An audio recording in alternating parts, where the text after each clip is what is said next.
what I'm finding is this is just my kind of viewpoint. I hope it's true. But I think those people that have been partners with the ministry, I think that they are going to be the greatest investors and the happiest investors in the next 20 years. I mean, only because it's one thing for me to say it, you to say it. It's one thing to say, you got to hang in there. We're long-term investors. It's 8 to 10 years. It's not 8 to 10 months. It's not daily. It's not you got to hang in there. Don't worry about it. Stop looking at it. Everything's fine.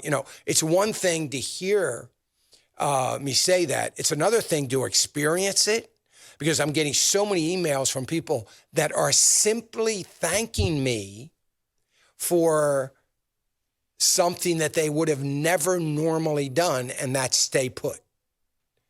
And I think between their conviction to be biblically responsible and their confidence to listen and to trust the ministry, I think they're going to be changed forever. And I love that, because they're the ones that are going to do really, really well. And I hope that you continue to see that and find that as well, because I think it's so important. It's one thing to listen and to look at history and to see these things that have happened and, watch them come back and go through it and have some experience. But it's a whole different ballgame when you're doing biblically responsible investing, because your mind is at peace now. In the Bible, it says, for those who know to do good and don't do it, for them is sin. So biblically responsible investing is just a conviction. You say that all the time. It's a conviction of the heart. And I don't think bad, or I don't judge Christians that don't do it for whatever reason.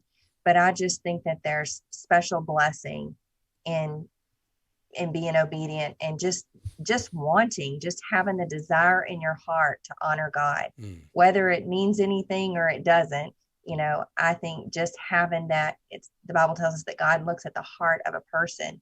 And when he looks at the heart and he sees that intent to honor him, I think there's special blessing in that. Yeah. I always tell people when they say, I want to thank you because it's such peace about my money. I always say, well, it's not me. I mean, you've listened. That's great.